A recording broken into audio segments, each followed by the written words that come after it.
Hey guys, it's your boy Jayson Kymani again. In this tutorial today, I'll be showing you how to configure standard access control lists. Right, I'll be using this network for topology today, which is network A and network B, which is running a protocol, the EIGRP protocol, and here is the statement I use for the configuration of a protocol. Alright guys, like I said, we're going to configure standard access control list today. Right, with this topology I designed, which is running a network of 192.168.1.0 on my network A and a 192.168.2.0 on my network B, and from serial interface 0/0 to the other end serial interface is running a network of 192.101.0/24 notation.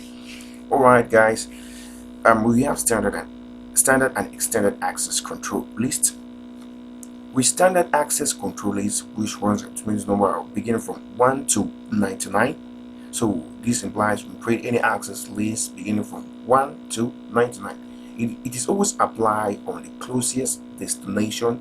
It denies or permits source IP addresses. Alright, and with extended access control list, which begins from 100 to 199, this implies you can create any access list beginning from 100 to 199. Alright, it is always applied to the closest source. It denies or permits source IP addresses, denies or permits destination IP addresses, and denies or permits port services. In bracket services, I'm going to say this implies with extended access control list, it can deny telnet services. Alright guys, for this topology I designed today, we are going to block access to these two particular hosts on my network B. Alright, so network B is not going to pass the bit on the line protocol we can configure here. There's communication in this network, but presently host 4 can ping my other end network on network B, my other end devices on network B. Alright, so let me say network A pinging 192.168.2.3, which is this network, this device here. It is successful, and my PC 0, right, it's gonna try to ping this other end here. Successful. Alright, but we don't want these two devices to participate again in this network, so we're going to block access. We're going to deny them access to participate in this. You can either do this in case you see that PC4 and 0 like doing some kind of funny stuff in your network. Alright, so just like one, deny access to these two particular hosts. Alright, so we're going to do this on a router 1 and not router 0, and not on the router, because like we said, standard access control list, it is always applied on the closest destination. So this is the source and this is the destination.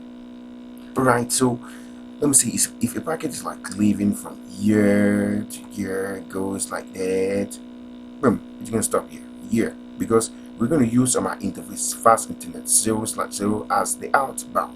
So any packet leaving from here, coming here, is going to stop here.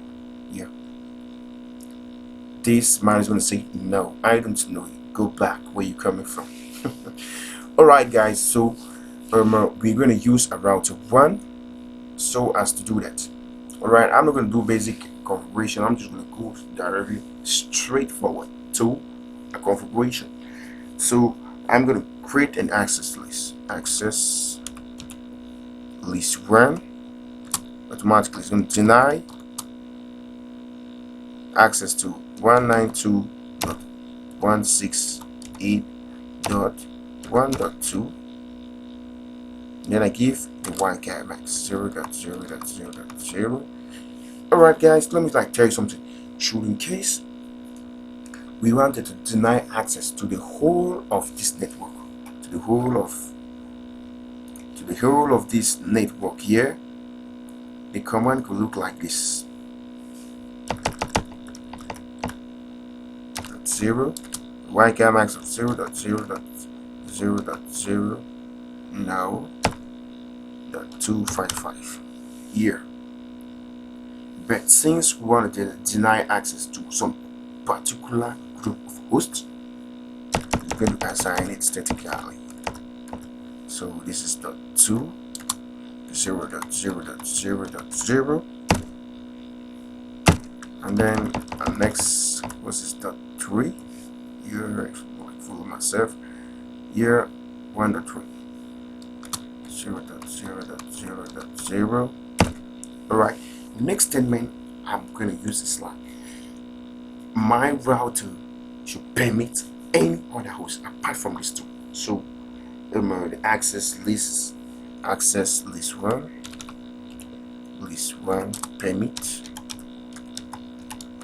permit any. It should permit any other host apart from those two we denied access to. And I hit enter.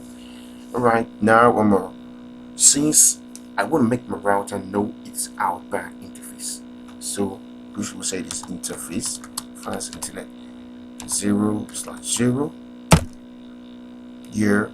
Then I'm going to give the command IP access group 1, the one we just created, this one we just created, and say it should be outbound. And that is that. I do right and show run.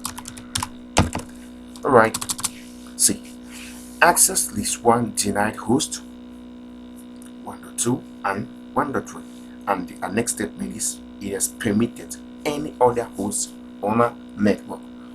Alright, check this out. We're going to try like to ping any other host, and with our standard access control list, it works from top to bottom. So it's going to deny this first host, deny the second one, and of course permit any other host on this network. I'm going to show you something, right? So check this out. If this host like try to ping again the host he just pinged some minutes ago and the reply was successful, this time around destination host unreachable. Wow. Same thing with this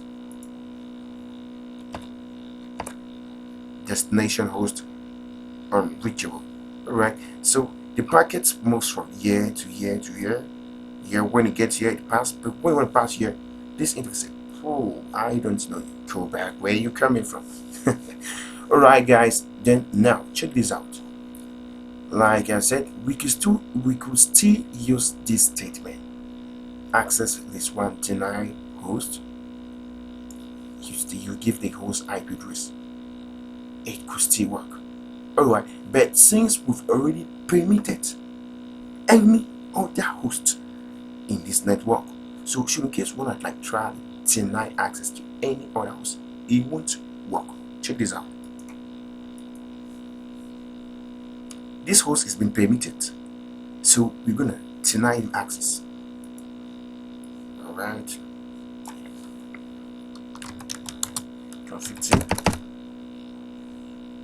access this one deny 168 or so 168.1.4 here, 2004 0.0.0.0. Right.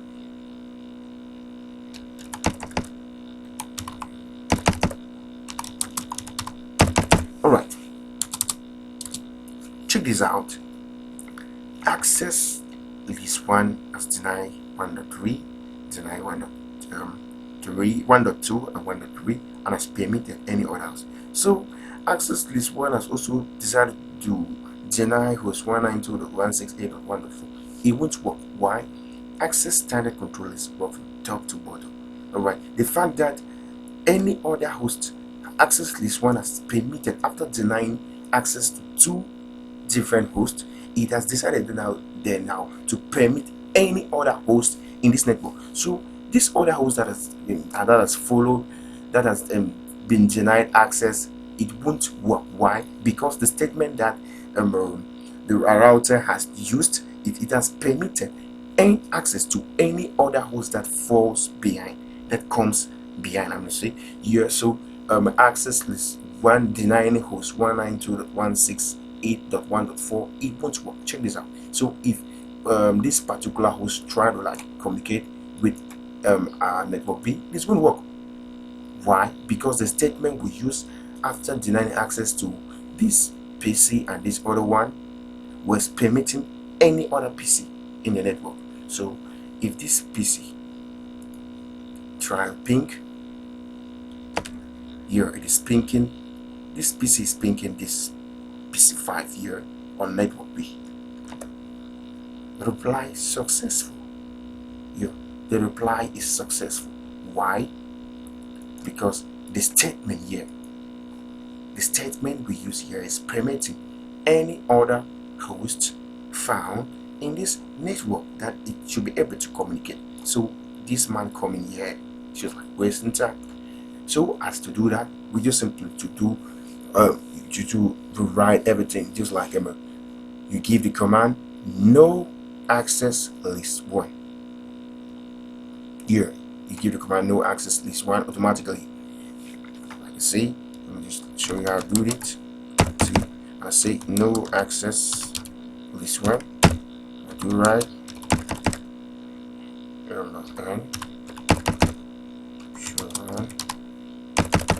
Alright.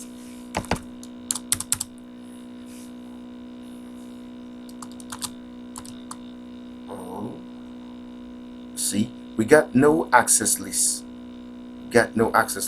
So these two hosts we just deny access to can ping again. You will see reply successful. Alright, so if you want to automatically deny access to this host, what are we to do? You're supposed to, if you deny into this host, you put them online. So what we're going to do now is, like I said, denying the whole network.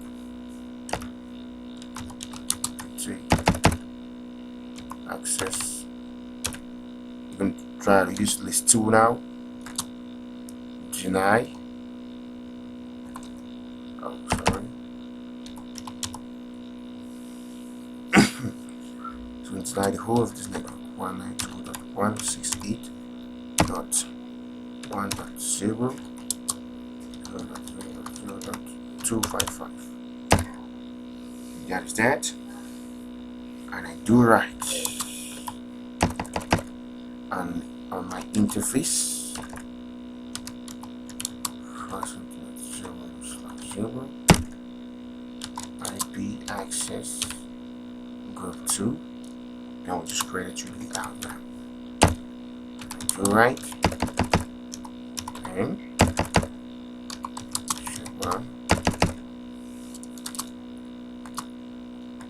here, access list 2 has denied this network here. So nobody in this network will be able to communicate with this one. Check this out. Destination host unreachable. Destination host unreachable.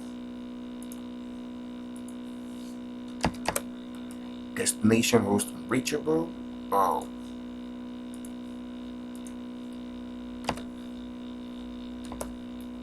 Destination host unreachable too. Alright guys, that was that. Thanks so much for watching my tutorial.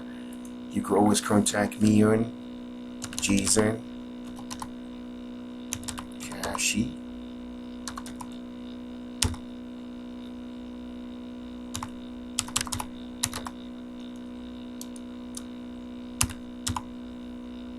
Oh, sorry.